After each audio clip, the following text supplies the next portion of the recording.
Welcome, ladies and gentlemen, to yet another exciting episode of the Vinnie Eastwood Show, broadcasting from New Zealand, the fabulous, the fluoridated, the Fukushima irradiated. It's just so green that it glows in the frickin' dark.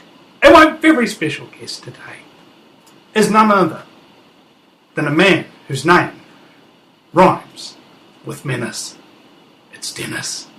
Welcome to the program, Dennis. Oh, hi, Vinny. Thank you so much for having me on this evening. Well, let's get into the precise details here now. Now, as I understand, and I've only had you really referred to as Dennis Stone. Now, incidentally, ladies and gentlemen, Dennis lives at an American Stonehenge.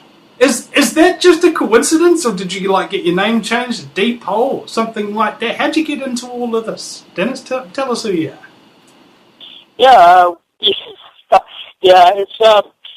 it's a never-ending, people talking about that, asking us the same question you just asked us, the brunt of jokes. But my name's been that since I was born.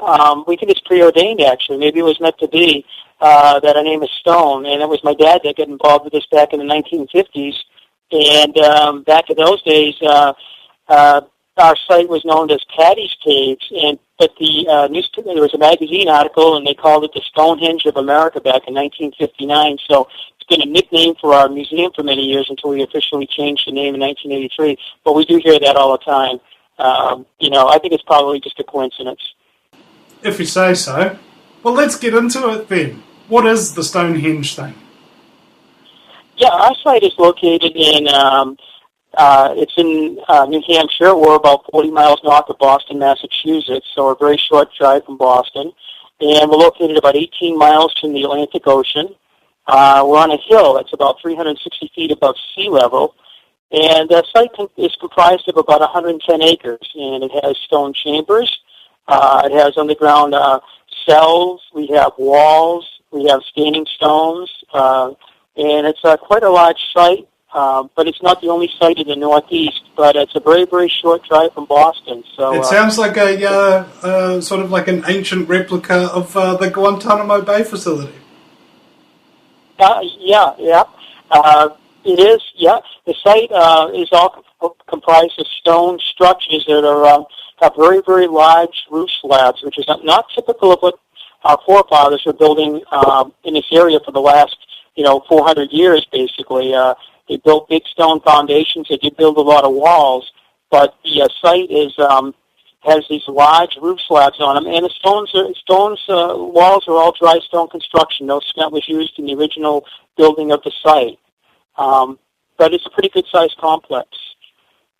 And what's the significance of this? I mean, this isn't a widely published find, is it? No, it's a well-kept secret. We're not trying to make it that, but it has been. We have been open since 1958, and we opened as, originally people called it Patty's Caves because of a 19th century and 18th century family that lived up there named the Pattys.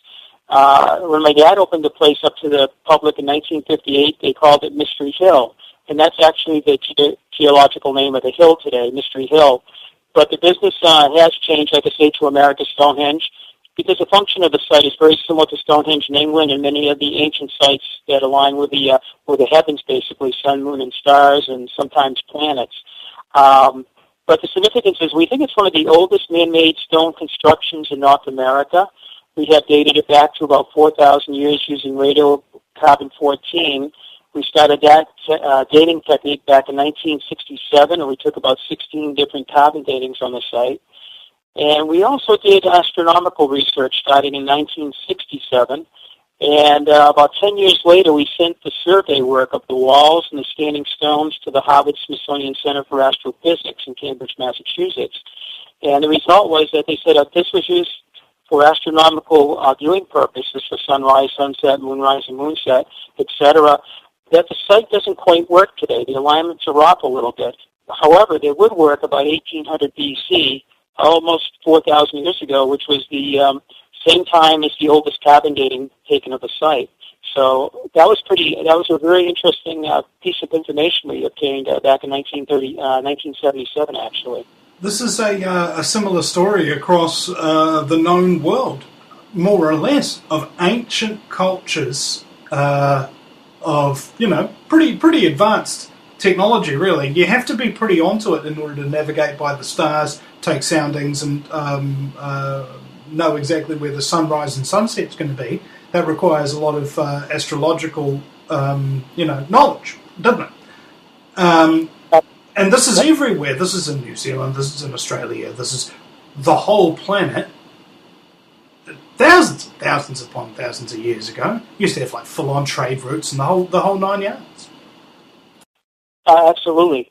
Our site is similar to megalithic sites in Western Europe, like Stonehenge being the most famous, and it's named after that, of course, because of the function of it. It's very similar in alignments for the sunrise and set, moonrise and set. But there are about 50,000 megalithic sites in Europe, and we became aware of about 800 sites similar to our site throughout the northeast from Canada, up near the Baffin Islands in Canada, all the way through New England into the mid-Atlantic states. And as we did more and more research, we found more of them further out in the United States, down in the central United States, up into Canada, and then actually more towards the heartland of North America. And we also became aware that these sites aren't just in Western Europe and in North America. They go through China, they're in Russia, they're in India, and I believe Korea, both North and South Korea, had approximately 80,000 of these what we call megalithic-type sites. Today's about 60,000 of them, remaining them. And recently we found out down in South America, in Colombia, South America, if you do a Google search on megalithic sites, you can find them down there. So they're on at least 5 continents, and it seems to be almost a worldwide phenomenon. And the fact that it's not really widely known, is it? The fact that it's not widely known really at all in any part of the world where this is happening seems really odd to me, and makes me suspect that some form of suppression of this knowledge is involved. Well, it seems like that, yeah. I mean, our school books have been written, particularly in America. Our history basically starts with Columbus and quickly goes towards the Revolutionary War in the United States and into the Civil War, and it goes towards us. It doesn't really talk a lot about prehistory in North America. It does talk a little bit about it, but it kind of makes it very clean cut that it was Columbus that started all the, what we call people moving around to North America. Who were the first Americans is a big question. And we know Native Americans have been here for well over 10,000 years, and there's some evidence they may go back 30,000 years in North America and possibly South America. So they may have been here much, much earlier. But the question is, who else visited North and Central and South America at this early time period? We do know that, like in Australia, people arrived there about somewhere around 50,000 years ago is the last I have on that, and they couldn't walk there. They had to take some sort of primitive watercraft, I suppose, to get to Australia, even though the water levels were lower, I guess, during that time period due to the Ice Age, but they still couldn't walk to Australia or to New Zealand. But Australia may have been populated as early as, I think, around 50,000 years ago, so somebody was going on boats that early in time, and I think that amazes most people. Why does it amaze most people? And more to the point, is there actually a reason for this knowledge not really being too out there in the public domain? I mean, the reality is, you and I and everybody else are currently here now on this earth. We're still alive. What actually changes once this knowledge comes into the hands of the general public? Well, that's a really good question. It does seem to be kind of like suppressed, I guess, particularly in the past. People just didn't want to talk about the scholars, professors, teachers, people who wrote the books in history, different universities, and even some of the national organizations like the National Geographic, for instance, I guess. Anything that was found that might have a piece of evidence that people came over here before Columbus was dismissed as a hoax, a fake, a fraud, or they just totally ignored it. Of course, in 1963, they proved the Vikings beat Columbus by about 500 years, And there now seems to be some evidence that people were here even before the Vikings coming in. People were traveling the world. People were more mobile. They had ships. They had the navigational ability to, travel the oceans. But we've been taught basically isolationism for the last 100 years in the United States. That is, nobody came here before Columbus until you go back to the original inhabitants somewhere around 12,000 years ago, and they came across the Bering Strait. Other than that, nobody came to America. It was all cut off. And yet there seems to be a lot of evidence that cast doubt upon that theory. And I believe even ancient Chinese sea anchors were found off the coast of California as well. Did you hear about that? Yes, that's a very, very good point, Vinny. Excellent. Most Americans don't know that, and we get a lot of visitors at our museum. We get somewhere between 30 and 35,000, not quite like Stonehenge's million, but we do have people coming to our site, and we are a well-kept secret. But a lot of people we talk to, we mention some of these things, and they're like, they've never heard of that before. People in this country don't even know we have pyramids in the United States, and some of the biggest pyramidal structures anywhere in the world were right in North America, and even something like that you can go visit today, you can go see, you can touch, you can walk on. These stretch from Florida all the way up to the Canadian border, things like that. And one of them is a UNESCO World Heritage Site.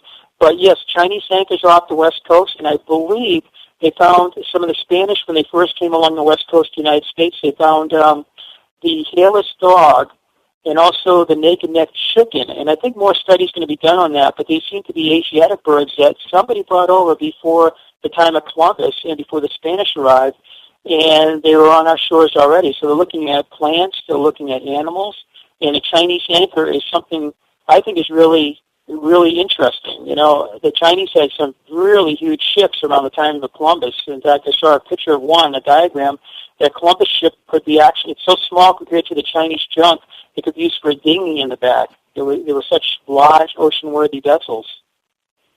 How very interesting. See, and most people didn't think of a Chinese anchor until they saw it on Bloomberg News. Hey, there you go. Exactly. Yep. And, on the other side of the ocean, the other side of the continent, in Florida, not too far off Miami, off the coast, not too far from the Bahamas, they found what looks like the ancient Phoenician anchor found there. And that's a group of people we're very interested in, as ancient Phoenicians, because on our site, we have found markings. And 50 years ago, in one of the chambers, they found 2 stone slabs, and one of them 11 years later, was identified in 1975 by Dr. Barry Feld. He's from New Zealand, actually. Dr. Barry Feld, he was a professor at Harvard University. He went to school in England, and he passed away almost 20 years ago.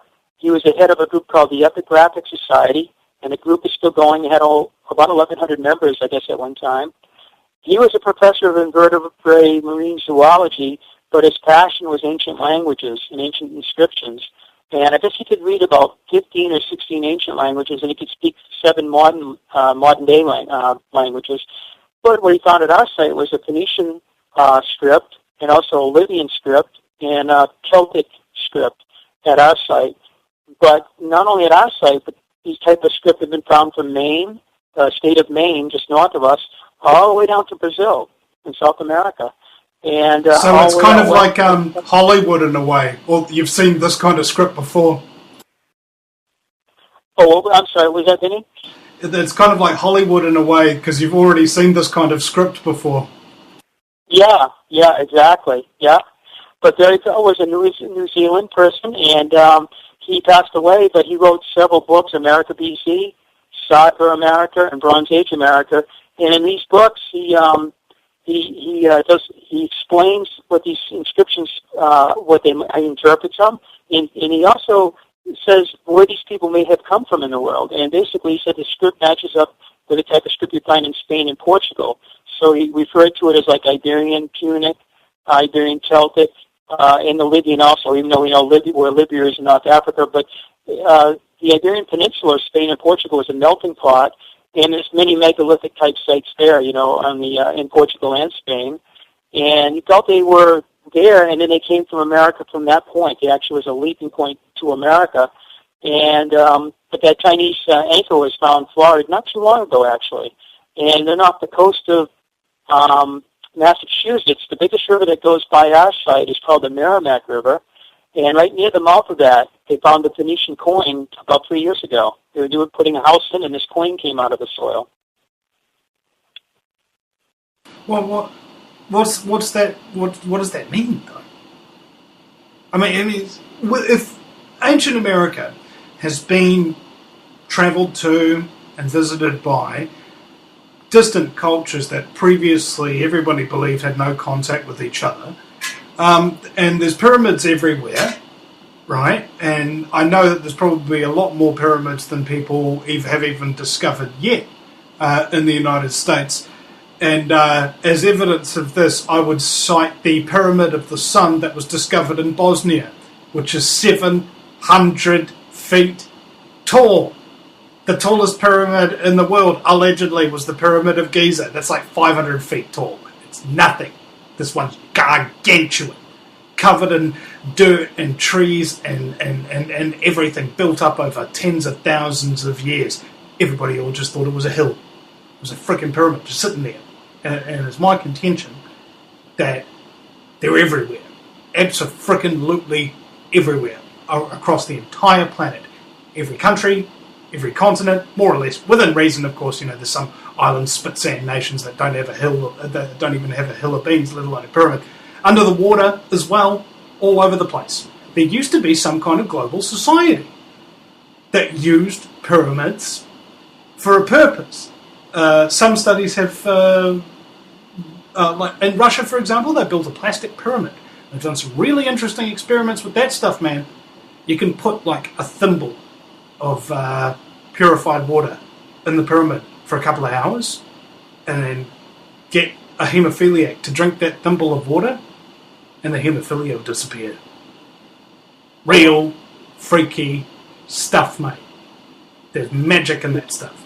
I don't know what the hell it does. In energy, yes, a sort of energy, and that the pyramids are fascinating, absolutely, yeah, and what were they built for, and they're in South America, too. I became aware of the ones in South America not long ago, even though we've been in this business for a long time, and one of them, I believe, was just dated to about the same time as the Great Pyramid of Cheops in Egypt, about 4,600 years old, approximately, and I don't know if that date will stand or not, but there are some parallels between South America and Egypt. They found, I guess, cocaine in some of the mummies in Egypt as well as nicotine, and I don't know if the jury's still out on that research, but that's a South American product that's found in a mummy that was alive when it consumed it over in Egypt, and so there was like maybe a worldwide, people going back and forth. The Phoenicians would have been one of the cultures around 4,000 years ago or 3,000 years ago that would have done a lot of traveling, and Barry Fell did find that a lot of place names in New England,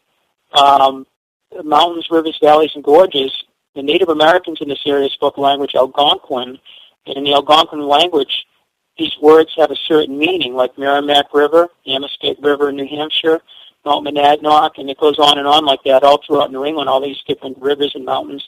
And he found in the Celtic language the same words with the same meanings on both sides of the ocean. So that may be another piece of evidence, again, that these people were visiting, not only the written inscription, but place names, for instance. Well, let's take it, could we take it as an axiom then? Let's say it's a widely accepted idea that in ancient times the whole world was a hell of a lot more advanced than we thought it was, and they had trade routes, education, energy, healthcare, the whole lot. What then? It does sound like that. It sounds like we went into a couple of dark ages, not only up to the fall of Rome, but before that. There must have been some more, like you say, more advanced time periods, and then it went into more of a dark age, and then we came out of it and went back into it kind of thing. That's what it sounds like almost, with these incredible, structures that were built all around the world. That you couldn't even build today if you wanted to. Some of them are amazing. Some of the amount of work that went into some of these projects, it's incredible. The size of the stones and the amount of stones or earth. Yes, you see, and that's just one. And these things are everywhere. There's thousands of them, thousands of pyramids all over the earth, of all different shapes, varying sizes and degrees and places and locations, underwater and not. It's unfreaking believable. There is no way that this kind of work could have been done by a civilization that just has people dragging stones around. These people had like the old Egyptian fishermen say. They used wands to levitate stones and just floated them along the banks of the river, just pushing them every now and again. Have you heard this story? There was this lady traveling. She does a travel show, I think, some British travel show girl, and she's hooked a ride with a local Egyptian fisherman to go down the Nile, and that's what he told her about how the pyramids got built, because she asked him. Passed down through the generations. Wow. There's real spooky stuff going on, man. Yeah, you just wonder about the ancient technology they had. It's just amazing. And some of the petroglyphs seem to show some advanced kind of machinery or whatever, or something that was used to move some of these stones that weighed, in some cases, 1,000 tons, 2 million pounds. How did they do that? I know in France, one of the bigger stones that the megalithic people did in Karnak, the stone was almost 70 feet tall, and they dragged this 340-ton, I guess close to 700,000-pound stone. They moved it somehow a couple of miles, and they stood it up, and it became a lunar observatory because of the moon's 18-and-a-half-year lunar cycle. And it was actually a foresight. People stood around Quabbin. I'm not sure. I've been to the site, and I believe it's Quabbin Bay, but it's a French name. And it uses a foresight, and they tracked the moon through its motions over the 18-and-a-half-year. But to have somebody move that stone, today it's fallen in 5 pieces. One piece is missed. I think an earthquake may have knocked it over. We're not sure. But it predates Stonehenge. And nearby, there's a site called Tumulus St. Michael that goes back 7,000 BC, almost 9,000 years ago, not long after the glacial period. And there's another one of these early megalithic tombs, and it's been Christianized with a Christian name today, Tumulus St. Michael, but that's another fascinating site. But to move stones of that size and move them across the landscape without trains or cranes or trucks, and I don't believe there's any river there they could have floated this thing on, because I've been there and I didn't notice any rivers around there. But to move stones like that, how the heck did they do that back then? Is people scratching their head. Well, they'd have to be able to ignore the laws of gravity, more or less. Anti-gravity. Mm-hmm. It seems pretty logical, right?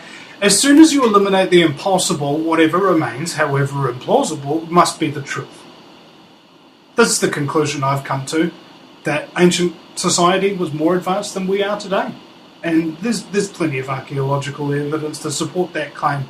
Even Jonathan Gray, archaeologist from New Zealand, has written a book called Dead Men's Secrets, which chronicles 20 technologies that are more advanced than the stuff we've got today. And we've forgotten some of this technology. Now, can we resurrect some of this technology? I'm just conspiratorial mind at play here. Who benefits from the suppression of this advanced knowledge, advanced technology, etc.? Because it would appear that if there's a widespread, highly advanced human civilization that suddenly gets wiped out and all the technology forgotten, it must have been a pretty egalitarian, equal society in a lot of ways, with people all over the world with access to the same technology. Very dissimilar from how it is today, with the massive gap in technology between, say, just the United States and, Zimbabwe. Mm-hmm. Let's think about that. Is this an example that shouldn't be out there? Shouldn't be in the public consciousness? Because we'd be able to get set free by technology instead of becoming slaves to Facebook? I don't know. Yeah, I mean that's a good point. We just don't know. What these ancient people, whatever they did, they knew how to quarry these huge stones. They knew how to move these stones, and they used mathematics too. These stones seem to be laid out like some of the stone circles up in Scotland. They were laid out using a right triangle, a Pythagoras triangle, way before Pythagoras was even born, and they seem to have the mathematics, the astronomy, the engineering. Well, Pythagoras was really into astrology, as it turned out. Interesting. Wow. That's how he made a lot of his decisions. Well, that's interesting. Yeah, because these sites are I guess it would have been astrological and astronomical, tied in at that time. It was all one, That is pretty interesting. It's just amazing. They even had a unit of measure they called the megalithic yard that was found over in Europe. It's found in Scotland. It's found in England. It's been found in France. This unit of measure, also the megalithic rod and the megalithic inch, and they seem to know about pi, 3.14, when they're setting up these sites. They even understood that because it was centuries and centuries later that people became aware of that ratio pi, But these Stone Age Neolithic people were already aware of that, which is pretty amazing. When they laid out some of the circles, there's 800 of them in Scotland alone, and they're big stone circles. There's a couple of perfect circles are perfectly circular. There are others that are elliptical shaped, like the one called Dartmoor up in, I believe that's in Scotland. And there's one called Brolwright, which is a perfect circle, but a lot of the circles are egg-shaped, and this is where they put in the 3, 4, 5 triangles. They used 3 foci, and they would make it like a 90-degree, a right angle, and a Pythagorean triangle is in this particular. It's Dr. Tom from Scotland. He's the one that began. He was an engineer professor of engineering, a doctor of engineering from Oxford, and he started looking at these sites in the 1930s, and he's the one that found so much of this. He's the father of archaeoastronomy in the world.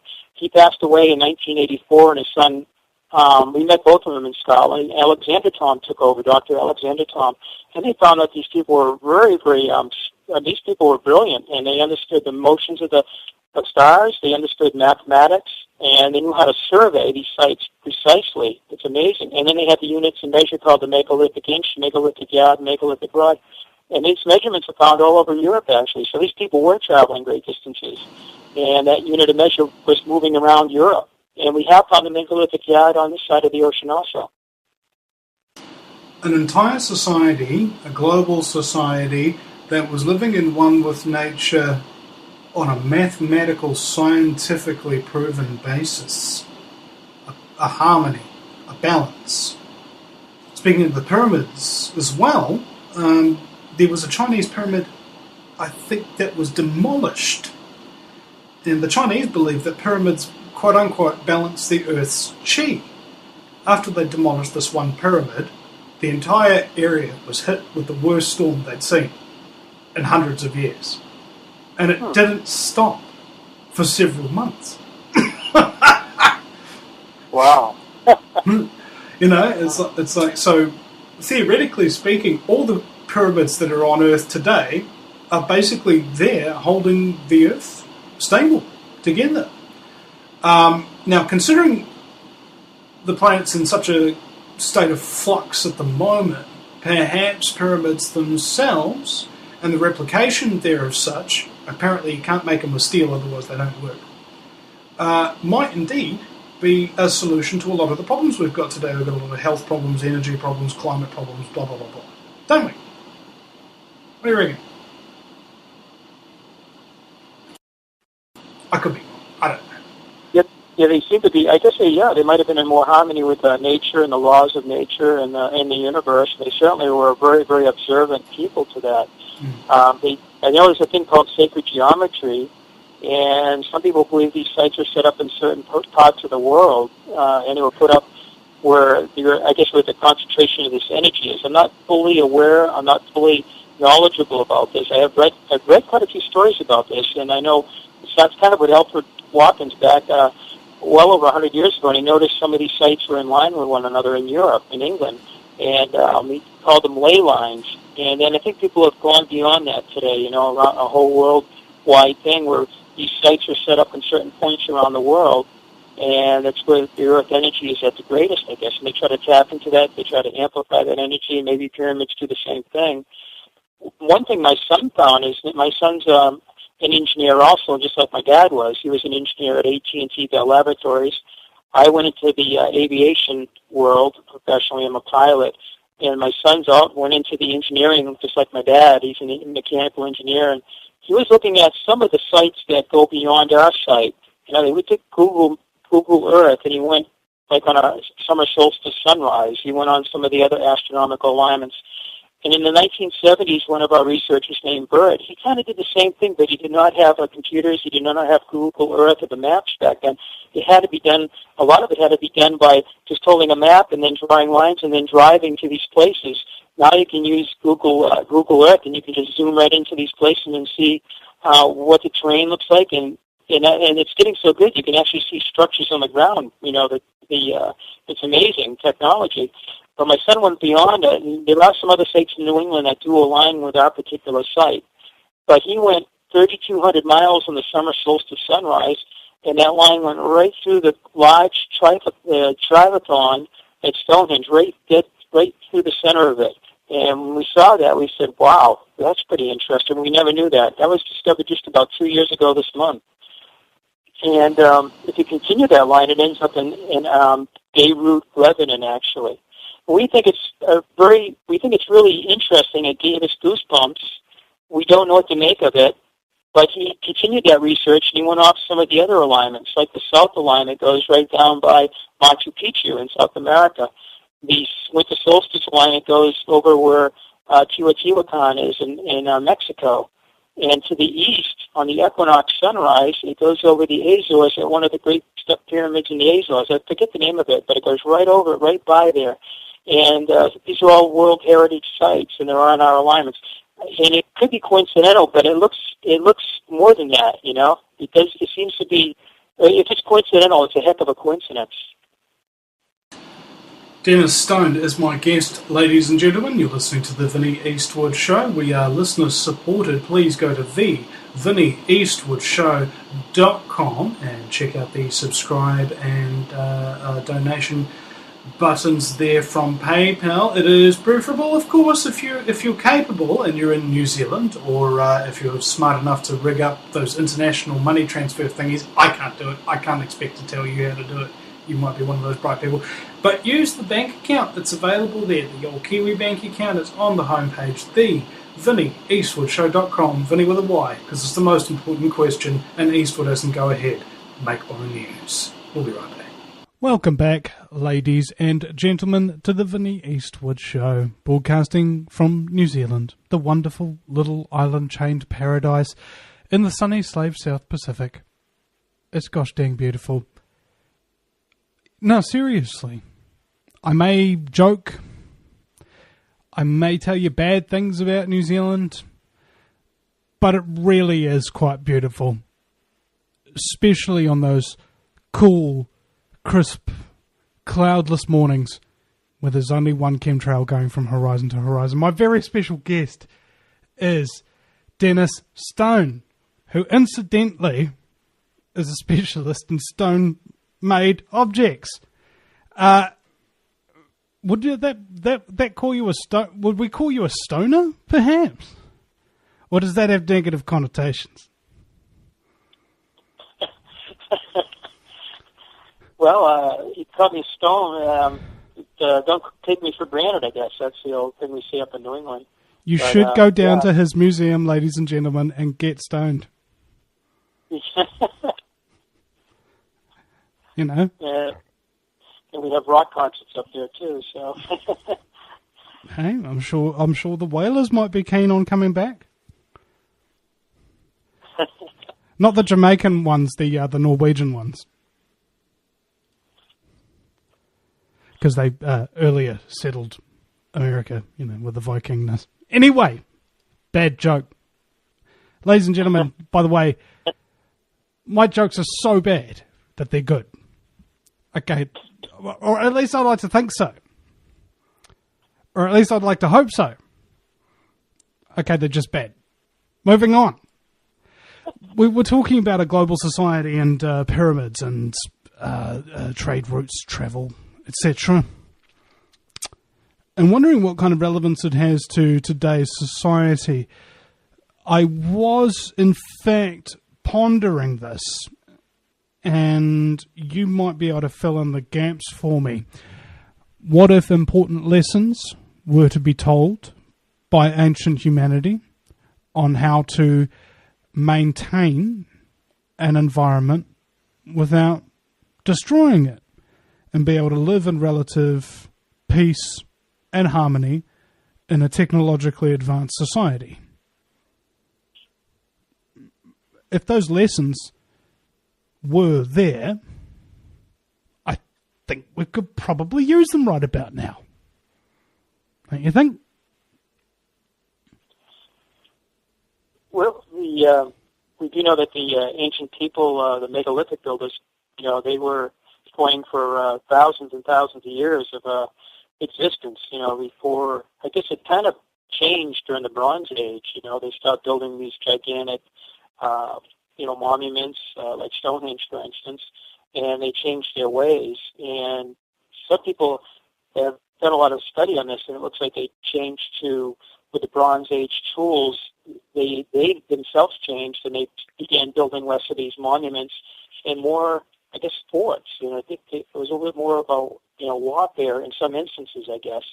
With our site, we don't know. In New Hampshire, we know, like I say, in the Northeast, we have about 800 of these sites. So they're stone sites, and they must have been going for hundreds and hundreds of years. But at some point, they abandoned our site, and our site was still a work in progress. We have all over the hilltop very large quarried stones. In fact, we found more of them recently, believe it or not, even though we've been on the site since 1958 studying it. My son found a bunch of these stones out there, and some of these stones are many, many feet across. They were lifted off the bedrock. They were propped, and it looked like you were still building our site. It was a work in progress. And what we saw 2 years ago, we found probably another dozen of these huge slabs that these people were shaping and getting ready to move to expand the site to make it bigger. And some of these stones are located several hundred feet from the main site and had to be dragged uphill. And some of them weighed 9, 10 tons or more. And it was a real surprise to us to find them. But the biggest surprise was what happened to these people. Why did they suddenly, it almost looked like they suddenly abandoned the site. And they had big intentions for the site. It was going to be a much larger complex, and they just abandoned it. And that was one of the biggest surprises I think we found in many, many years of research on the site. And all over the Northeast, they seem to have done the same thing. They were building these sites, and then it came to a stop. We don't know if it was... It's called a gigantic frickin' tidal wave. Woof. Just like getting out of the bathtub too quickly. Everything's gone. You wonder if something like that actually happened. I know... we've found... remember how I told you during the last segment about Jonathan Gray, archaeologist from New Zealand, authored the Dead Men's Secrets, 20 technologies more advanced than we got today. He was also been talking about hundreds of thousands of mountain ranges around the world, not hundreds and thousands, but hundreds of thousands of mountain ranges around the world that have all sorts of these layered up, bunched up creatures and artifacts and things all piled up together. So you've got sea creatures, land creatures, tools, building materials, basically just garbage and dead bodies and everything like that, all washed up together on the sides of these mountains. Now, that seems to me, considering these mountains are everywhere, and so is all this wreckage, that the whole world got engulfed in water, just like it said in the Bible, and just like the watermarks on, what was it, the Great Pyramid of Giza or the Sphinx? I think maybe even both. They have these waterline things, which means they were engulfed in water for a period of time, and then the water receded. Now, I've read of that. I've read some stories in the United States of Native Americans talking about the flood too, in their, in the oral tradition. 186 cultures, the Māori in New Zealand have a story of it as well.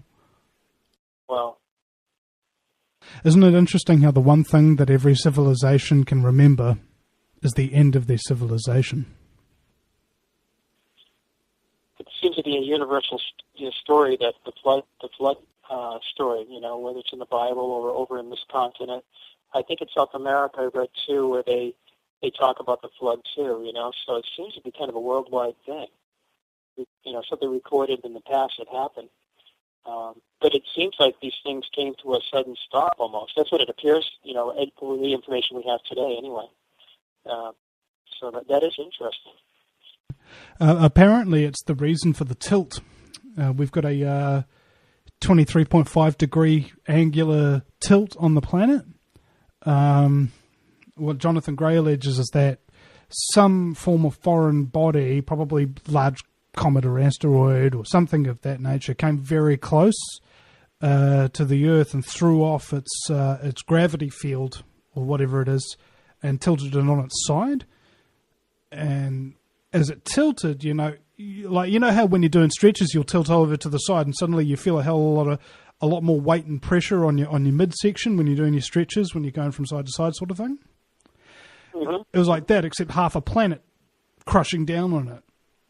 And he's found these fissures that are like all around the Earth, kind of like cracks in an eggshell sort of thing. And he thought that's what caused it. They all ruptured at once. And all the groundwater, all the volcanic material, which, like, you know, the ash and everything, unbeknownst to most people, is actually 90% water. A lot of mud and everything. So a hell of a lot of mud, water, and everything, as well as huge earthquakes, hit the whole globe. And this massive wave washed over the whole planet. Just everything's gone. I think Velikovsky talks about that. Worlds in Collision, you know, his book from the 1950s. I think it was from the 1950s. Emmanuel Velikovsky. I think he my dad has that book. I don't think I've come through it, I guess, but I haven't really read the whole thing. But he believes that, the world was was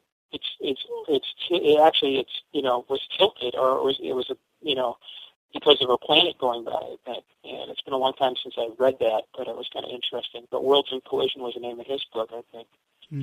Well, I think that was based upon the planet Nibiru theory, or some kind of brown dwarf star. You know, people said, it was going to hit in 2012. To me, Doomsday is the only time where I will accept denial as an intelligent response to the situation, because, I'm going to die, and somebody's predicted Doomsday 2012. You spent the last couple of years, X amount of your life, worrying about it and stressing yourself out and worrying yourself sick and wasting your money on things for a future that doesn't exist. You wind up dying before the disaster kills you. Exactly right, yeah. So in which case, perpetual doomsday naysayer, I am. Well, we did have a big celebration that day. The winter solstice of 2012. We had quite a few people up there, and their thought was it's not the end of time, but it's like a new beginning, you know, or a restoration, or a fresh new beginning, kind of, you know. And then just to slap them in the face, Obama gets reelected. Yeah. You can't make this stuff up, you know. Yeah. But.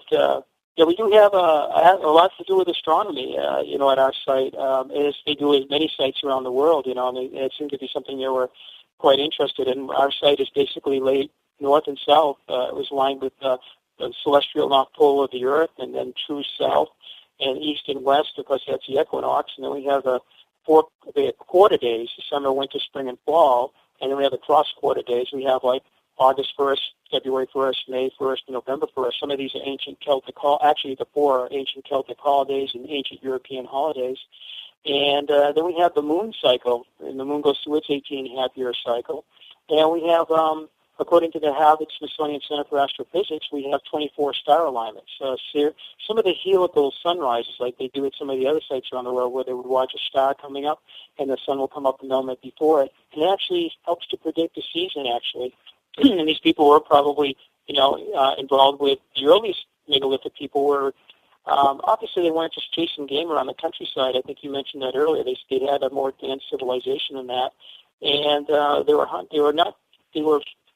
beginning it was more of a hunter-gatherer society in the early Neolithic, or for that time period people were chasing game around. But later in time they began growing crops, and they had to know when to plant the seed, when to harvest the seed.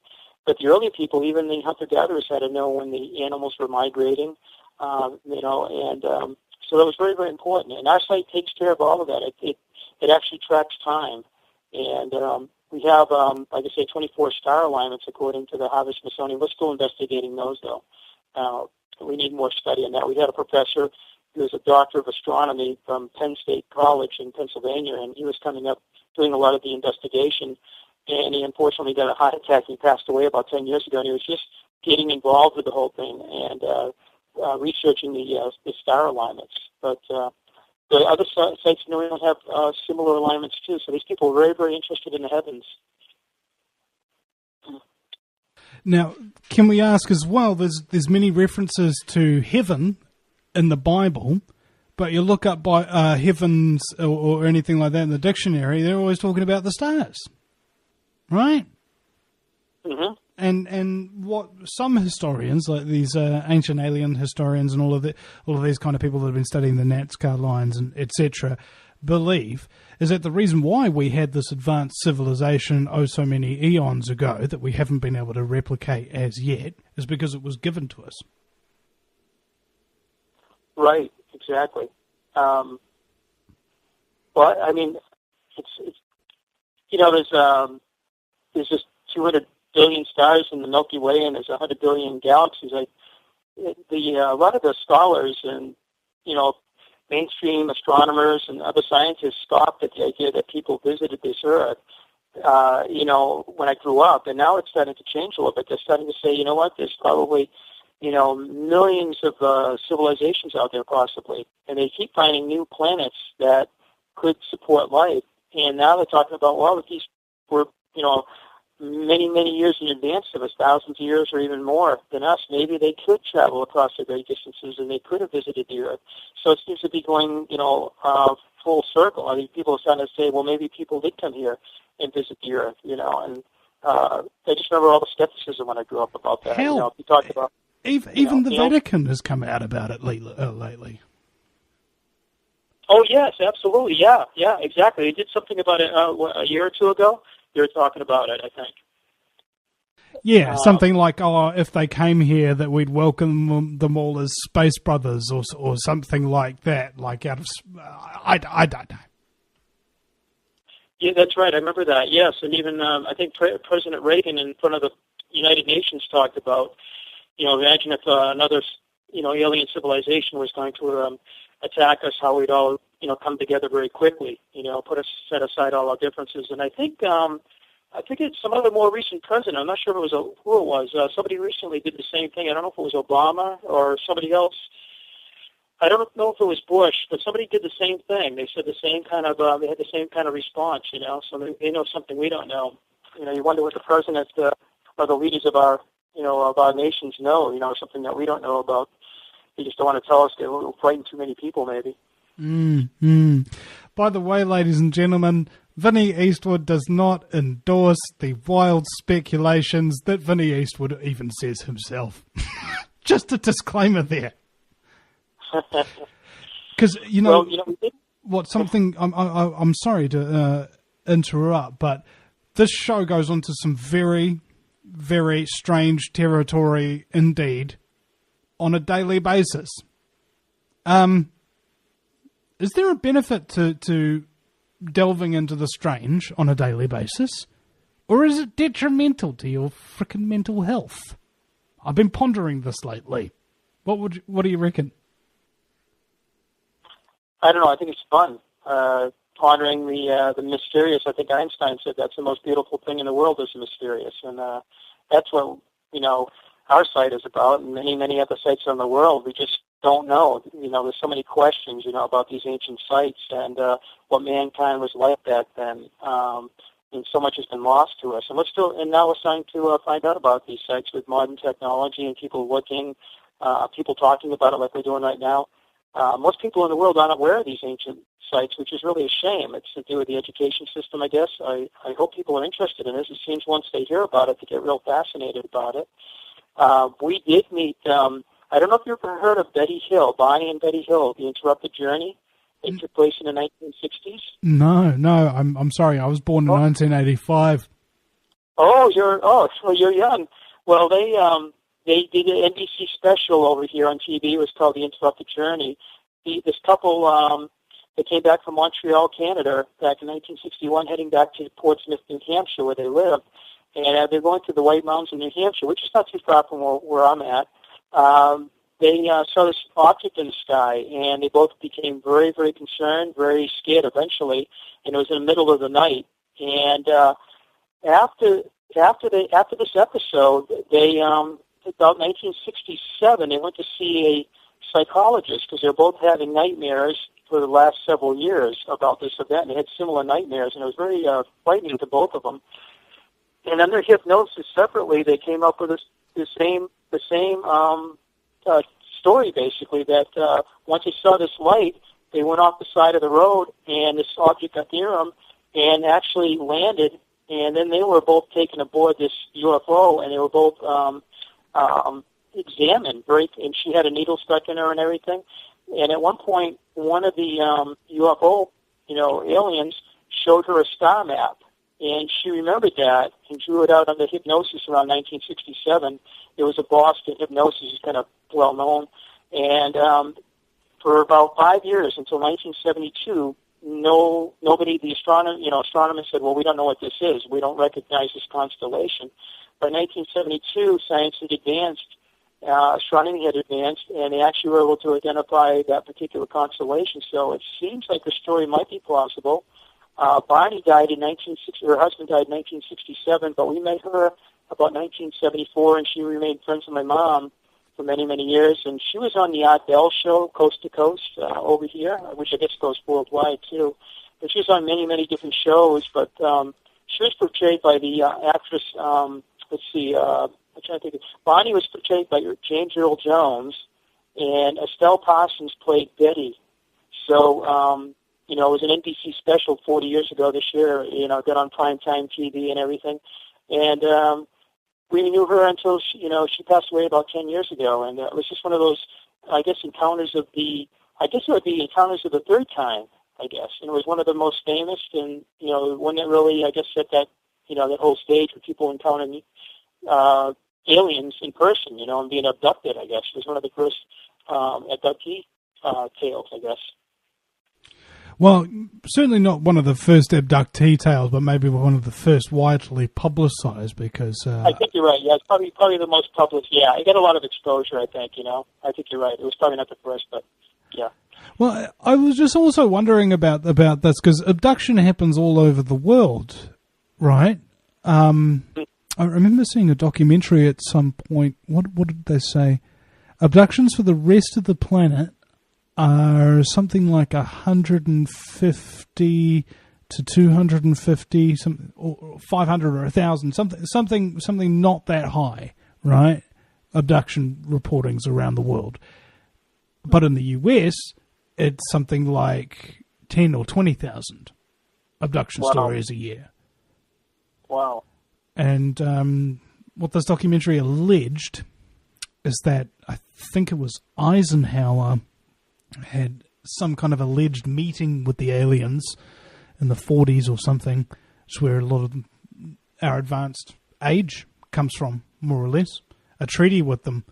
You give us your technology, we'll give you harvesting rights of our population. Mm-mm. Oh. That's a scary thought.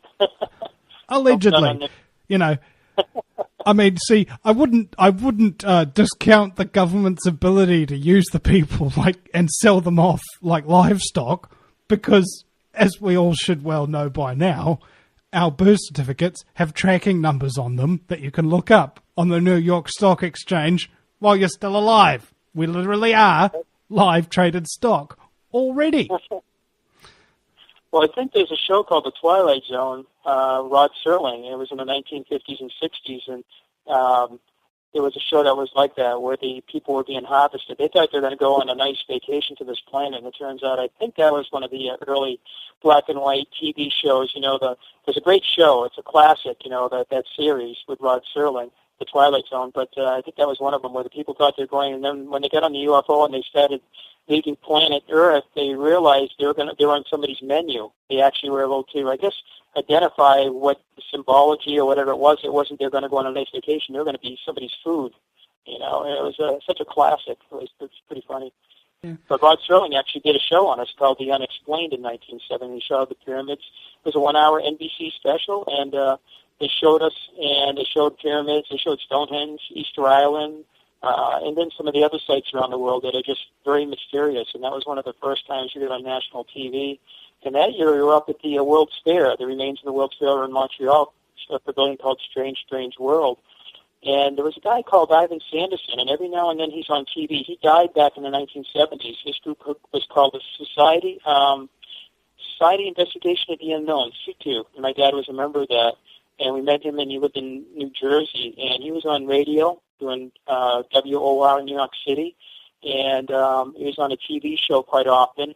He had a lot of these very strange animals, too. He was into everything, Bigfoot, UFOs, these strange stone structures all over the landscape. And we got to talk on the radio show in 1970, so that was quite a year for us. We had a number of things going there with NBC, the World's Fair, the remains of it from Montreal, and then that show. But his group was really interesting. It's kind of the stuff you're talking about. And he was doing that in the 50s and 60s. And I turn on the TV once in a while, and there's somebody talking about Ivan Sanderson. He's a very, very interesting person. Mm-hmm. Well, I like things that are from the 70s just because my belief is it's the only decade in all of human history where any behavior or event that was cool or seen as risque at the time was excusable because it was the 70s. Mm-hmm. Mm-hmm. That's something that I feel is missing today, is this permissiveness, right? In fact, I was just thinking about, we've got to go to break real soon, but I'll just get this thought out about racism. You know how it's PC right now, you can't say racist words or anything like that. So what it's done is it's forced racists to not be able to say what they think in general, because whenever they open them their mouths, they get an earful of crap from other people. And I think what it's done is the same thing that it does to people who are addicted to illegal drugs. They become closet junkies of it, and it destroys them. And they one time put that hurt out in somebody else. You know, nobody ever tries to come up and explain to them and understand and ask them questions and things like that. Why do you think this way? And really stay there to listen to them and listen to their views. Because I heard this interview on, what was his name? Bill Cooper interviewed a neo-Nazi who had called into the studio and had totally messed up the night for a young board operator there. And at the end of the conversation, this neo-Nazi was no longer a neo-Nazi. And Bill Cooper was shaking, and he was emotional. His heart was pounding. It was one of the most intense conversations you've ever seen in your life. To be able to see somebody literally using thoughts, reason, facts, and evidence, and listening, turn a neo-Nazi into a person who suddenly cares about his fellow man for a change. We'll be right back after the break, ladies and gentlemen, at the VinnyEastwoodshow.com. This is a listener-supported broadcast. Also, check out our sponsors. They're just basically little businesses who gives us tiny free things, just as much as you, any listener, would really contribute. They just have really nice ethical products to sell, and I believe in supporting small businesses. So check out the High Tea Cafe that's in New Lynn and Auckland here, and also the Gourmet Soap Kitchen in Wagga Wagga, Australia. We'll be right back. Welcome back, ladies and gentlemen, to the Vinny Eastwood Show, broadcasting from New Zealand. Now, we were talking about the global ancient society and all these megalithic structures and everything here, and Dennis was telling me that he had no idea about any kind of ancient civilizations in New Zealand, and then I started telling him about Martin Dutray, who's done umpteen amount of research on the ancient cultures in New Zealand. Now, you were telling me a story, Dennis, about how you found certain structures and artifacts and what have you in America, and then you went to the Native Americans in that local area, and they said, oh, these are not our people. And then I told you a story that Martin Dutray was talking about these coffins that were found in New Zealand, buried high up on a hill, and the Māori don't bury their dead in coffins or anything. They were recovered by a team and brought down to the local Māori elders, or the kaumatua. And they were asked, what do we do with these bodies? And the chief, and the Māori chief said, oh, do what you want with them. These are not our people. It's the same story globally. And you also said that these people in America were, in ancient legend and what have you, always on hilltops, measuring stuff and what have you.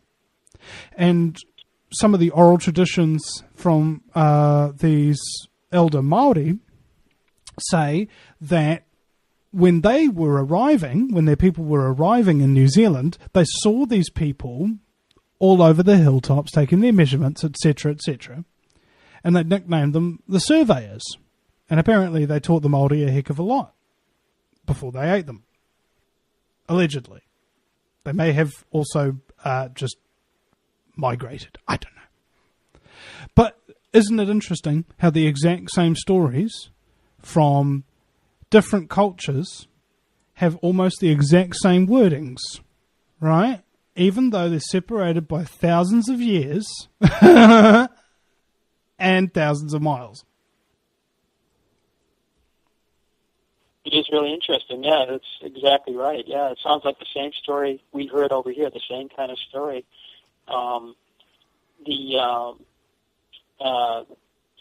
What some of the early explorers did find when they came into America were what they called the white Indians. And Verrazano, the Italian explorer, came over for King Francis I around 1524 looking for that Northwest Passage so he could go to the Pacific and head towards China.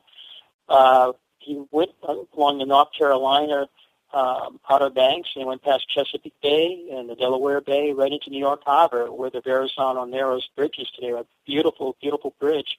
And so they have a marathon each year. It's just a beautiful bridge. But he spent a little time in where New York City is, and then he travels to New England. And once he gets up to Rhode Island, he goes into this Narragansett Bay, and he encounters a Native American who helps bring him into the harbor. And his name was Magnus. It's kind of a Scandinavian name, but he was supposed to be a Native American. And so he brings Verrazano and his ships into the harbor, and they spent time with him. And Verrazano said they were very friendly, but they were very much lighter skin for the most part than his skin. And then some had blue eyes, some had green eyes, and some had kind of blondish hair or reddish hair. It sounds like an earlier group of Northern Europeans came in, and then they intermarried with the Native Americans, perhaps. And the word Narragansett, some people believe, means North Gang settlement, maybe referring to the Vikings. You know, one of the Vikings were in Canada for about 10 years, so it may have been a group of them coming down into the Rhode Island, and then they intermarried. Up in Canada, not far from where the Vikings came in, there's a group of people called the Beaverbucks. And the first Europeans that bumped into these people said, again, some of these had blue eyes, some had green eyes, some had light-colored hair. And Thomas Jefferson sent out Lewis and Clark on their expedition to find the Northwest Passage so they could again go out to the Pacific Ocean and travel and see what our land looked like west of the Mississippi. They wanted to know what the landscape looked like. But one of the things they were looking for was the Mandan Indians. And the Mandan were reported to be Welsh Indians. I guess that was the rumor or legends. And I guess they didn't really encounter them, but the guy named George Gatling came along a little bit later, and he actually spent time with them. And again, they had like blue eyes, green eyes. So he has some recordings of somebody that was already here probably from the old world, and they may have been here for centuries. And this is what our early forefathers saw once they got here, some of the remains of these people who had been here earlier. So that's just another one of these, interesting events that happened, by our forefathers. Yeah, there's a lot of strange stuff like that going around. I think even Teddy Roosevelt told a story of how him and a team of his out in the wilderness in Northern California or something got attacked by a group of Bigfoot, red eyes staring out at them from the bush. Freaky stuff, mate. Oh, the Bigfoot, yes, absolutely. Yeah, I think you're right about that. And I think he even heard it. I think he either heard it or something scared him, I guess. And I don't think he got scared too easily. But my dad got a hold of, Sir Edmund Hillary, who climbed Mount Everest. I guess it was around 1953. About 10 years later, they went back to the Himalayas with a gentleman who was a host on a TV show called The Wild Kingdom. A guy named Marlon Perkins. He was he was a well-known person in America. And both of them went over there looking for Bigfoot around 1963-ish. It might have been 62. And I think they were both a little skeptical of the whole thing, but what they did come back with was this cast of a print in the snow, and that ended up going to a friend of my dad's, a guy named Charles Hapgood. And Charles Hapgood is kind of an interesting gentleman. He was a professor at Keene State College in New Hampshire, but he got in possession of this, and then my dad got a hold of it back in around 1988, and I saw it on the wall in his house. I said, "What the devil's that thing hanging up?" He goes, "It's a print of Yeti." I said, "Well, where'd you get that thing from?" He goes, "It came from Sir Edmund Hillary and from Marlon Perkins, when they went on their exploration journey back in 1962. So we still have that anyway. It's kind of neat. I don't know if it's from a Bigfoot, but we have it. It looks just like what you see on TV, the same kind of a track. It's kind of neat. I had a joke about that, actually. What was his name?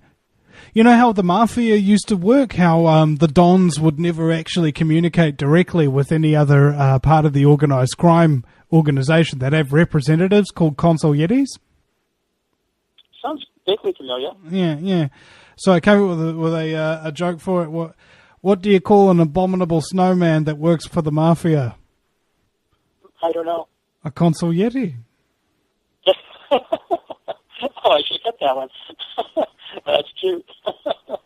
See, I found it's not funny if you explain the joke after you tell it, but it is funny if you explain the joke before you tell it. It's really odd, isn't it?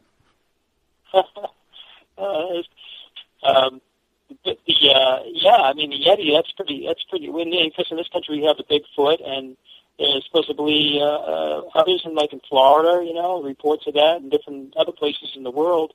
But that guy, Charles Hapgood, who got a hold of it before my dad, he wrote a book called The Earth, what was it called?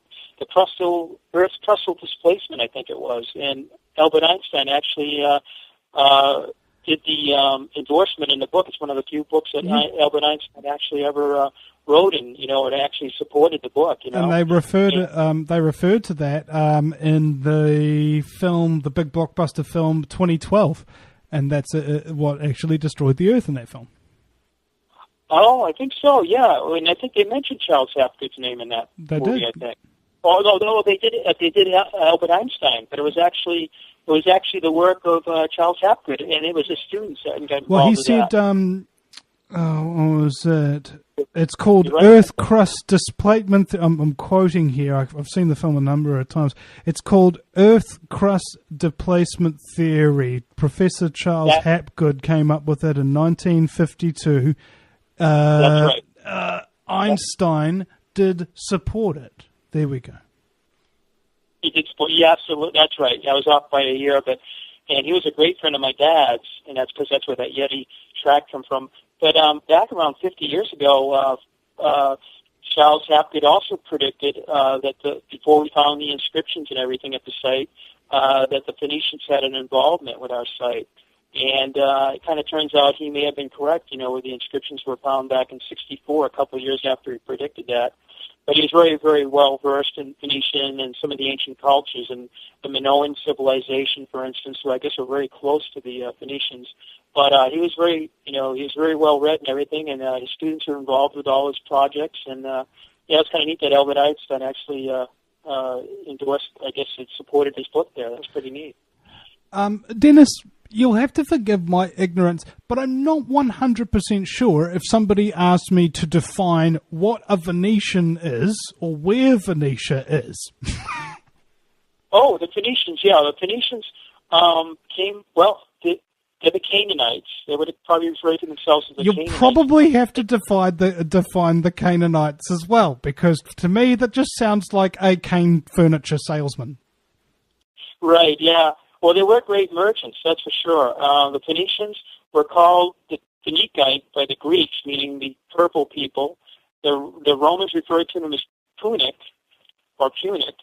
and because of the purple, they had the purple. Because they wore purple tunics. They did. They had actually purple was a dye, and it was extremely expensive. And they covered their clothes with purple.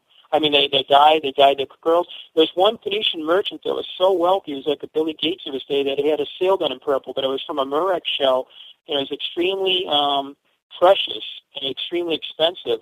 And so for a merchant to have a sail in a purple color but they came out of the land of the Phoenician coast, which is part of Jordan, part of Syria, Israel, the Golden Heights, and that whole area is a 120-mile coast on the east coast of the Mediterranean. And they started out as just kind of on a coastal people. And if they went east, they were the mountains, so they didn't really go that direction.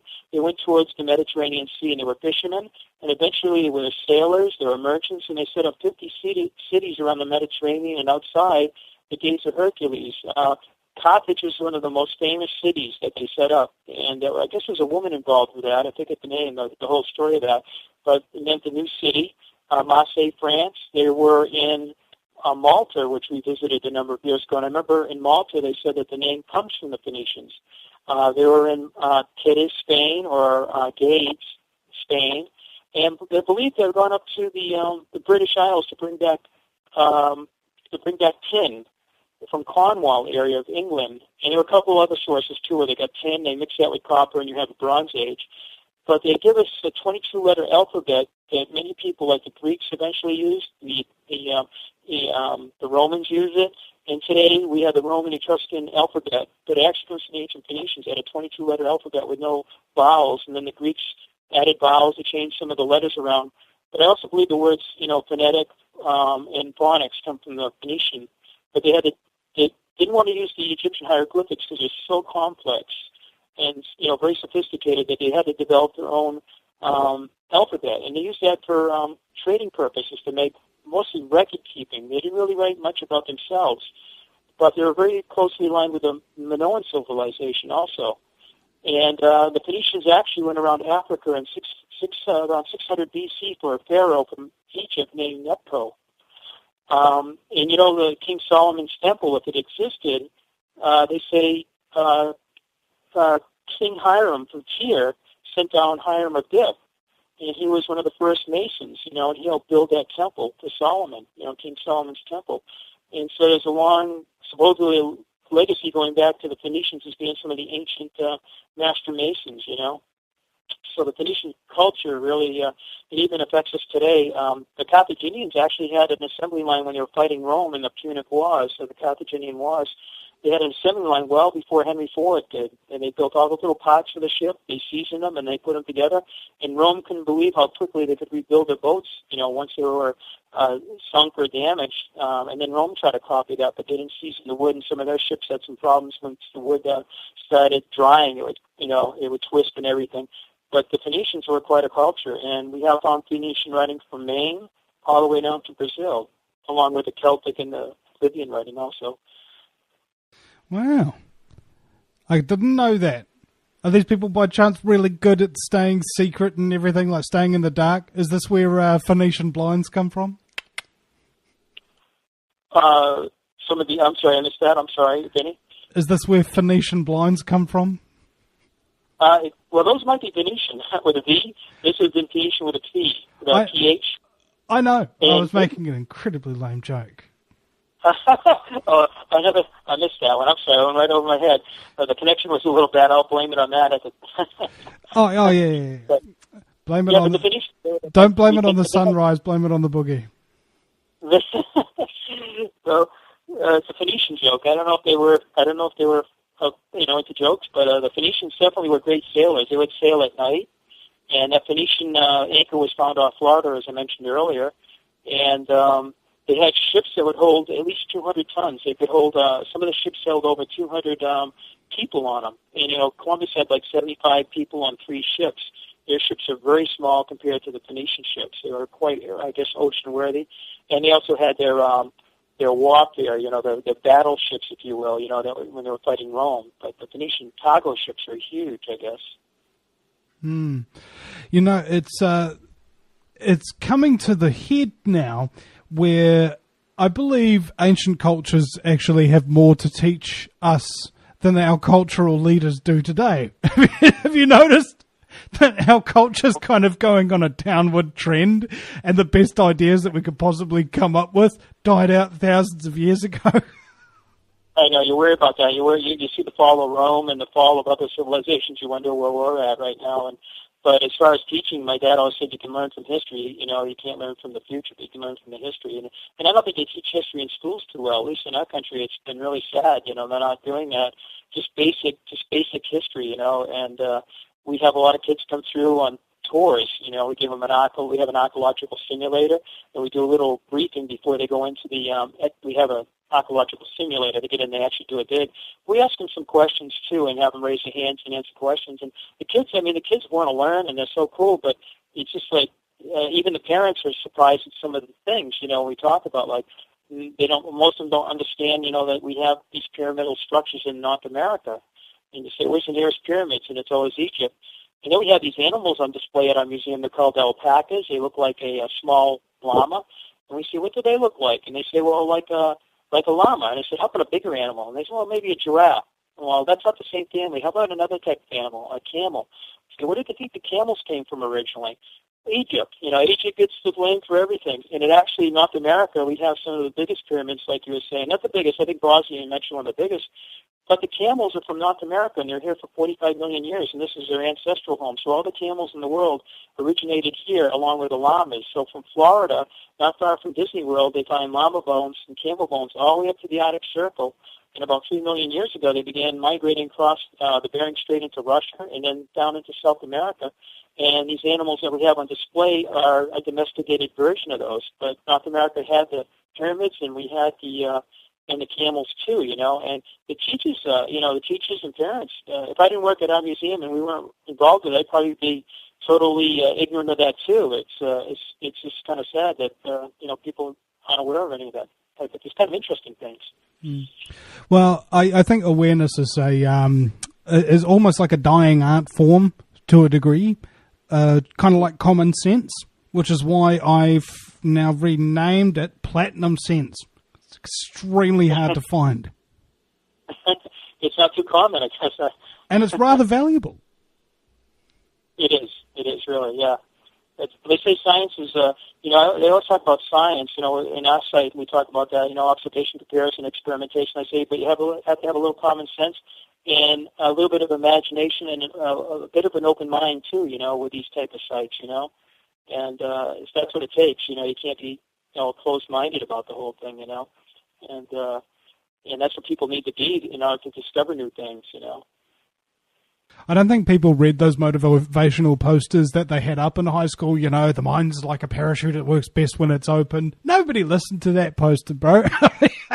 That's a good one. I hadn't heard that. Actually, that's a great one. Yeah, that's perfect, yeah. Yeah. One. But Absolutely. Again, it's been largely ignored.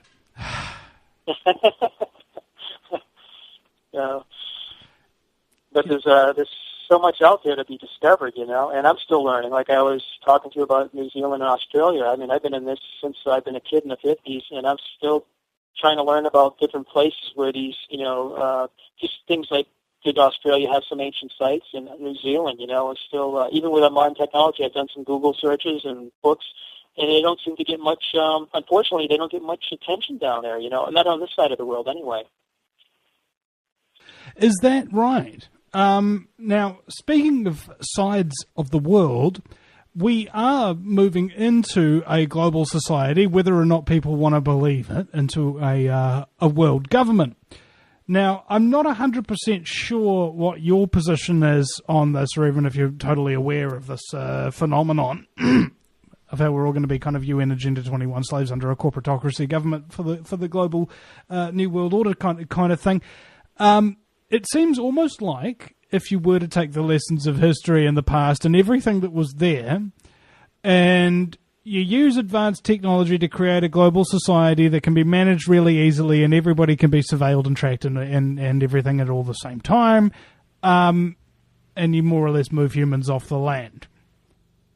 And then there's one race of technologically advanced, godlike people who are crazy as frack, running the whole show. Quite probably wind up destroying all of us in the process. Now, what was it, Mark Twain who said that history doesn't repeat itself, but it sure does rhyme? I know that it seems like especially technology, becoming one world, and sometimes it seems a little scary. I know that there's a number of shows that have been on History Channel over in the States, and I think that channel goes around the world probably.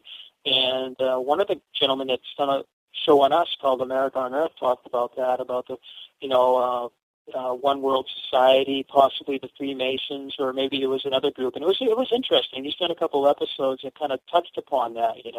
I don't know what to make of it. It does seem kind of interesting, and I don't know if that's necessarily a good thing, becoming one big world power. I'm not sure, but his show is really interesting. It's called America on Earth, and it's been on History 2 and History, and he does go into that about the United Nations, about the Freemasons, and I think he even goes into the Illuminati and all of that, which is really interesting.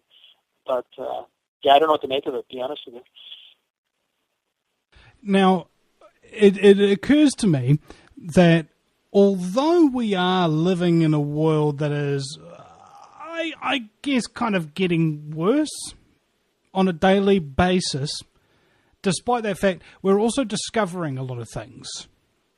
Now, what do you think are some of the implications of this ancient North American research? Do you think any of these lessons or building practices, technologies, etc., I mean, is there anything that would actually help us today with the problems we currently have? I basically think that, when we look at ancient cultures to see how they rose and then how they went into their, into decaying period, and, and then they eventually they vanished or they get lost or whatever. I mean, I think they're important things, maybe environmentally. I read a book, I think it was called 1491 or something like that, and there was another book similar to it, and it talked about lost civilizations, and how, like Greenland, didn't survive. The Icelandic people, it's so interesting. They were there for about 500 years. They survived, but there were some climatic changes. They didn't adapt, and they didn't work with the environment as it changed, and then they ended up leaving. And that's one of the mysteries in history, too, is where did these 5,000 Greenlanders go? And then it gets into the Easter Island, and they wondered who the person was who cut down the last tree on Easter Island, and kind of ruined the ecosystem there, So I suppose there's a lot of lessons to be learned, from these cultures, just in general, what not to do or what to be aware of, and what to, how to try to avoid some of the mistakes they made, But it talks about people in South America, too, what happens to some of these cultures down there in the Amazon and inside the jungles. It was really fascinating, It was a really, really good book. A little scary, too, because maybe we're going into kind of something like that, too, where we've gone through a rise and then a fall, and I mean, who knows? Well, could you be more specific? I mean, are there any one-off examples of something that you thought was really awesome that could be useful? As far as, on our side, I'm not sure. That's something we don't know. What happened to the people, was it environmental? Was it warfare? Was something economic where they could no longer keep our place going? I mean, all the questions that we asked today about the way our civilization, is and where it's going, perhaps.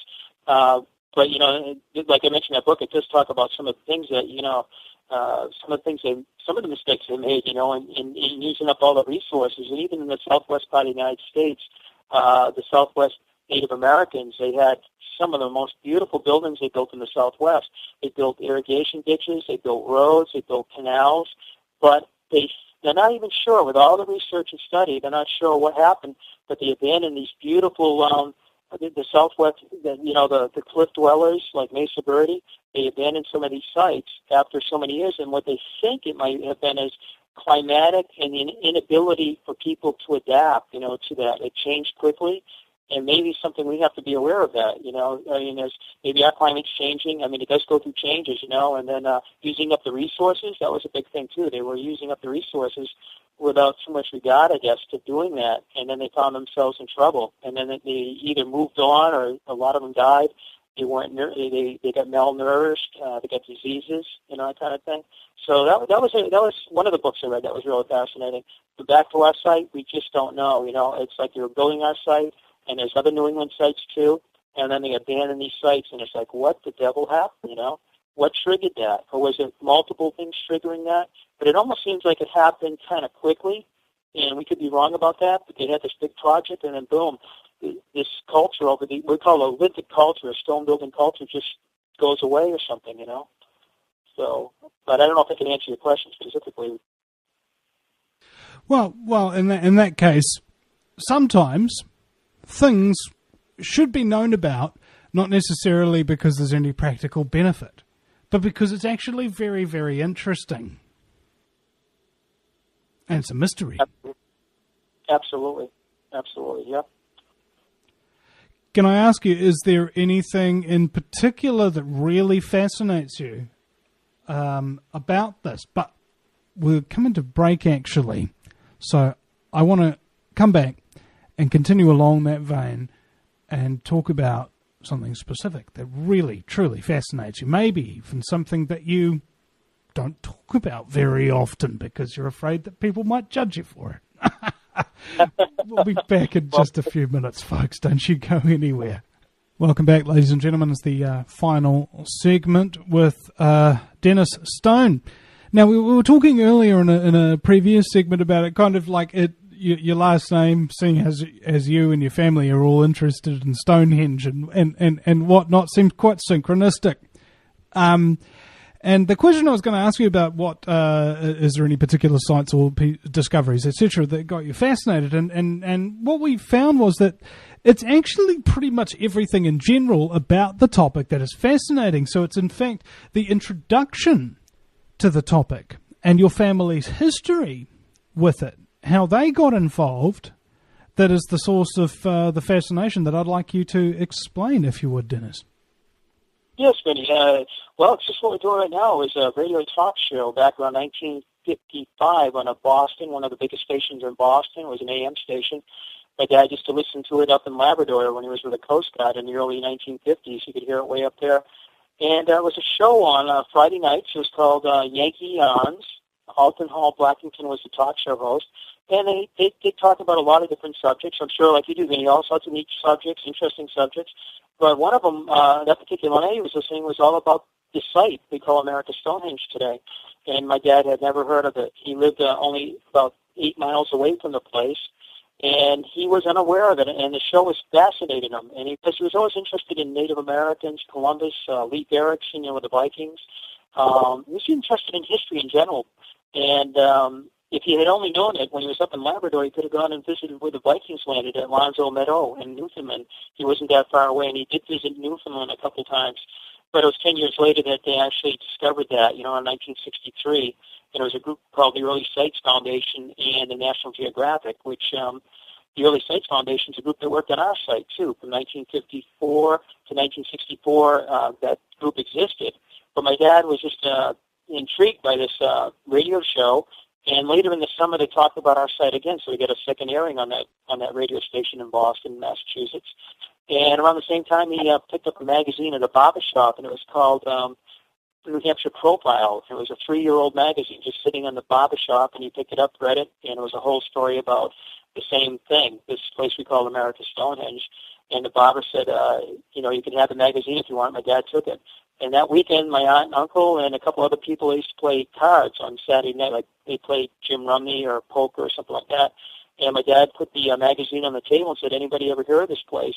And my aunt and uncle said, "Sure. We used to go down there in the 1930s, 20 years prior to that, and picnic up there. We knew where those stone ruins were, a bunch of old rocks up there on the hill." And they said, "I think we can show you where the place is." So the next weekend, my dad went down there, and I was just about a baby at the time. I was about 1 year old.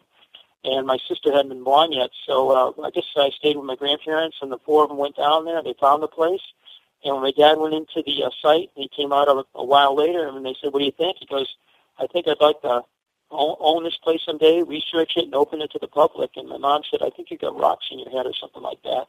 But my dad eventually met the owner of the site, and they worked out a lease agreement, and in 1958 they opened to the public for the very first time. So we've been open for this is the 56th year we've been open to the public. So it's been a fascination to my whole family, and my son's now the third generation, and he's an engineer like my dad, and he's been on a TV show about this site, History Channel show, and he's got an interest in it too. So it continues in the Stone family, I guess. I guess it was meant to be. Well, if so doing, you've provided a large quantity of research information available to people in a very unique field, haven't you? Ancient North America is not a subject taught in any high school. Is there a course in any form of college that teaches this kind of thing, or is it kind of completely off the educational books entirely? So that's a very good point, Vinny. Yeah, there are some school books now starting to put in. I think there's some Canadian books, but you're right. For the most part, in the past, nobody really talked about this. We do have school groups that have been visiting us since we opened in 1958, but it's starting to slowly make its way into the books. People are aware of us because of TV shows like History Channel and in radio shows like this or the Internet. It's slowly happening, and I think the amount of evidence is it's so strong today that people can't ignore it anymore. You know, that these sites exist. People aren't even aware that these chambers exist. Now we have evidence supporting that these sites may be not historic but prehistoric. And we do have colleges that come down all the time. We have astronomy groups. We have history groups. And the actual head of the Smithsonian in Washington, D.C., and the Smithsonian kind of shied away from this for many years, but the head of the anthropology or archaeology has been to some of the meetings of a group that my dad started 50 years ago in 1964, a group called New England Antiquities Research Association. And they have members all over the United States, predominantly in the Northeast. And the president of the group right now is out of Halifax, Canada. We have members in Canada and the United States, and we have some overseas. But the group is researching these structures, and they have 2 meetings a year, one in the spring and fall. And some of the members from the Smithsonian have been to some of these meetings. Betty Megers, she's just passed away. She's the one that identified pottery in Ecuador that is 5,000 years old that came from Japan. And more recently, they found that a certain type of disease that causes leukemia is identified in mummies in Ecuador, very, very preserved mummies up in the mountains. But they found the disease. The other place in the world that it's found is over in Japan, where this pottery came from 5,000 years ago. She's been to some of the NERA meetings, too. They believe in what a thing is called diffusion. Isolationism has been going for about 100 years, where the United States was isolated from the rest of the world until Columbus came. But people are starting to believe that maybe there were people coming from different parts of the world, whether it was from, and they actually identified some South American that seemed to be Australian, that have I guess a DNA. They're checking some of the DNA now. They appear to be, so that's just one example. There's also some Polynesian blood found in some South Americans. And in the East Coast of the United States, they found an X gene, and people from the Smithsonian, the head of it, the anthropology department has been to some of the NERA meetings, and they believe that people were coming over from Europe around 19,000 years ago. It's a working theory right now, and they found the X gene on both some Native Americans, and this X gene is kind of rare, and they found it in some Europeans. So it was like a mixing of the blood. And they also found the technology of the spear points, we call it the Clovis point and the Posel point, which were found in North America about 100 years ago in New Mexico. They thought it came from Siberia. It came across Alaska. But when they checked the type of technology in Siberia, it's a different technology altogether. And they found most of these points are found on the east coast of the United States, and the technology looks more like the Susanne culture from France and Spain. So Iberian, not Siberian technology. And they're looking at the way the tools were designed, they're looking at the DNA, and even linguists looked at words on both sides of the Atlantic Ocean, and the linguists say that more than 15,000 years ago, some of the words were exchanged. So they have a lot of different fields involved with this, but some of these people have got involved, and coming to some of the NERA meetings, the group my dad started. So that's kind of neat. Years ago, the group was almost like an outcast. People just, they ridiculed it. They thought they were a wacky bunch of people that were looking at these strange stone structures all over the landscape. A lot of people that in the past, and it's still true somewhat today, that they have some doubt as to how ancient these structures are in the Northeast. And like I said, there's at least 800 of them stretching across the northeast part of North America. People feeling that they must be historic, after the time of Columbus. But the evidence seems to suggest that these structures are pre-colonial, that they were built before the time of Columbus, but they're not historic. And that's many people in the past, particularly skeptics, have thought that these structures are all something built by our forefathers in the last couple hundred years. But there's no historic record that they were built, by our forefathers. In fact, there's a number of records that suggest that even back in 1654, there's a site that's similar to ours in Connecticut. It's about a 2-hour drive south of us, and it's called Gunchewamp. And in 1654, over 60 years ago, a gentleman named John Pynchon wrote to Governor Winthrop of Massachusetts, and he said, who built these structures, basically? He said a strong fort or whatever. So even in that time period, people were wondering who built some of these structures. And there's even maps showing some of, like one of the structures in Rhode Island, it's very famous, called the Newport Tower, seems to be on one of the early maps. And there's some text also written about some of these structures existing. Because we have the carbon datings that indicate our site was built about 4,000 years ago. And one of the very important pieces of information or evidence of our site is we had a gentleman who's a master stonemason. He's a doctor of theology and a doctor of historical anthropology. He's been with us since 1978. One of the first things he did is he looked at the way these stones were quarried. And some of these, as I mentioned, are laying all over the hill. But the actual site itself is built out of those quarried stones. He said that the stones are quarried using stone tools, not metal-aged tools. These are all done with stone hammers, hammer stones, and the stones are lifted off the bedrock initially by these people, and then they started shaping them or dressing them using throwing stones and then hammer stones. It's like you would actually shape an arrowhead, a stone arrowhead. It's the same kind of technology, percussion flaking. So it's a Stone Age technology used to actually quarry and shape these big slabs. So there's another piece of evidence. The site is not built in the last few hundred years.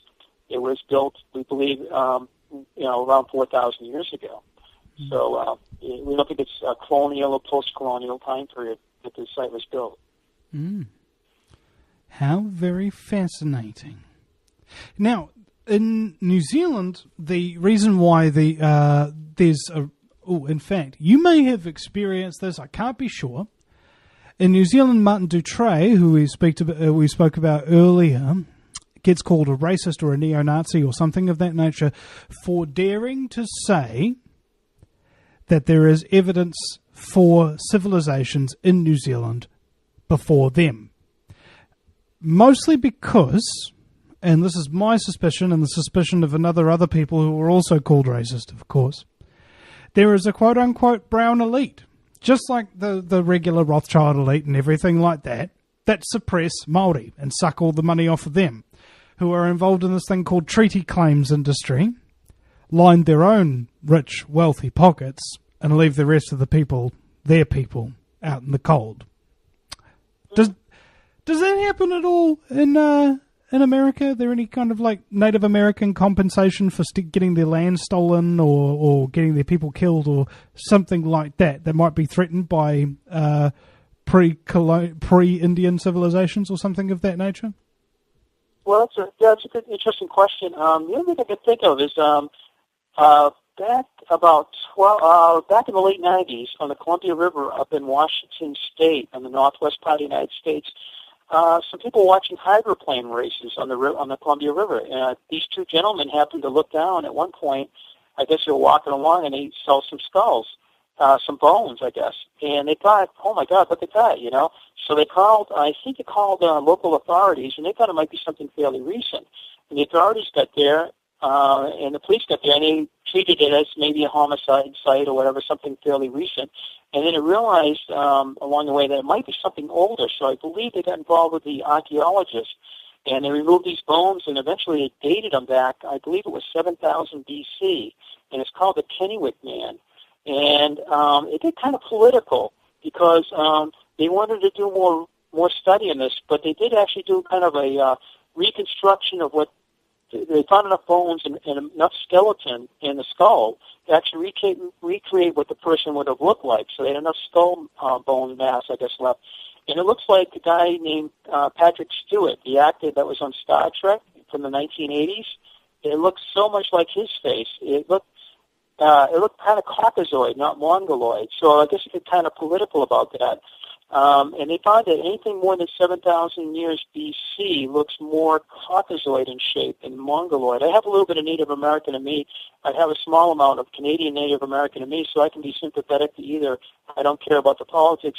All we really care about is the truth. But the Army Corps of Engineers from the United States go into that site, and they buried the whole thing under rubble. They wanted it covered over. They wanted it put to rest. And they didn't want further examination on this thing because it got very political, like a political hot potato, they say. So, yeah, there's been a bit of politics in that.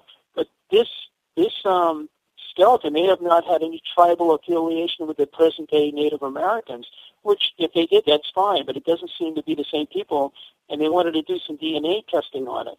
But they think it may have come from Japan, more the Joman culture, which in Japan would have been the group that came to Ecuador 5,000 years ago. And they were supplanted, I think is the correct word, they were replaced by the Koreans that came in there around 4,000 years ago. So it's like a different group of people, a different race of people that were in there. So they found a couple other skeletons in the United States, and again, it doesn't seem to be, they seem to be more Caucasoid than Mongoloid. So it did create some political, problems, But that site in Kennywood is now covered over with tons of stone. And they buried the darn thing, and they wanted to do more examination and find out who these people really were, whether they're related to the Native Americans today, or maybe they were another group that came over here from some other part of the world, and they're not related. So that kind of thing has happened. Yeah, that's absolutely true. See, I always theorized that the Mongoloids intermarried with Congress. And this has produced a new kind of species. A new species. A parasitical human being, Yeah. Well, I think DNA may help to sort all of that out someday, where people are coming from. So they are mapping, DNA and all of that. And maybe someday, years from now, we'll have a better, clearer understanding where people traveled and everything. But it seems sad to cover something over and try to bury it just because of some political views, I think the Native Americans looked at it maybe as their ancestors and they didn't want it disturbed. I guess you can understand that. But these people may not have even been related at all to these Native Americans, They may or may not have. But if they could have done the testing, they could have found out, Well, I think there's actually a good science project for any 14-year-old high school student. Check the congressional records for Mongoloid DNA. There was another 14-year-old girl who checked the, what's it called? The lineage of all the US presidents, both male and female lines, the mothers and fathers, and got all their ancestry. And it turns out they're all freaking related. Oh, really? Oh, wow. And like from George Washington to Barack Obama, they're all part of the same freaking bloodline. and they did the DNA. I think I saw something on the TV. There's a little thing on who's related to who, and they had something on just recently, and I was running through that. Surprising.